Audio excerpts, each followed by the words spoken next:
হয়ে যাক। আমরা এই তীব্র প্রতিবাদ করছি।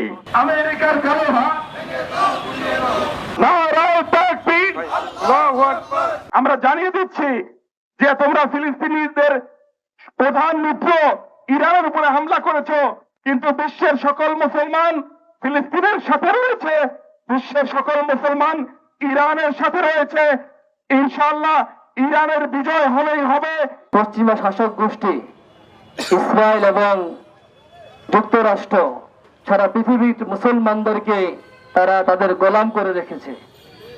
সম্মানিত হাজরিন, সুন্নিয়তের দোহাই দিয়ে সৌদি আরব সহকারে মধ্যপ্রাচ্যের রাষ্ট্রগুলো তারা আজকে আমেরিকা যুক্তরাষ্ট্রের গোলামি করতেছে।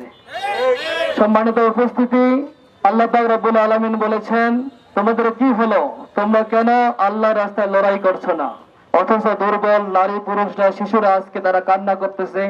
তারা আজকে বলতেছে, রব্বানা আখরিজনা মিন হাযিহিল ক্বরিয়াতি যালিমি আহলুহা, হে আল্লাহ আপনি আমাদেরকে এই জালেমদের স্থান থেকে, জালেমদের অত্যাচার থেকে আমাদেরকে আপনি বের করে নিয়ে যান। 200-র বেশি সার্ভিস ও ফিচারে লেনদেনের সব বিকাশ অ্যাপে সম্ভব। আমেরিকা এবং ইসরায়েল মিলে ইসলামী প্রজাতন্ত্র ইরানকে দাবার চেষ্টা করছে, কিন্তু মুসলমান ইরানের তারা ঈমানের বলে বলিয়ান হয়ে তারা অনেকে শহীদ হয়েছেন।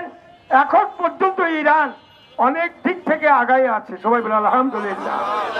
আহকামে শরিয়ত নিয়ে এসেছেন, সেই প্রিয় রসুলের যে বাইতুল মুকাদ্দাস দিয়ে ঊর্ধ্ব আকাশে গমন করেছেন সেটা ভেঙে ফেলে ইহুদিরা ষড়যন্ত্র করছেন সেখানে টেম্পল, অর্থাৎ তারা তাদের গির্জায় ইহুদির গির্জা বানাবে।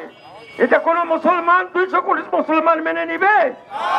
এটা হচ্ছে আল্লাহর চিহ্ন, আল্লাহর মসজিদ। যদি হাত দেয় এই বই বাইতুল মুকাদ্দাসে 200 কোটি মুসলমান লাফাই উঠবে এবং এই ইসরায়েল নামক এই যে ক্যান্সার এটাকে কেটে দিয়ে দিবে। ঠিক কিনা?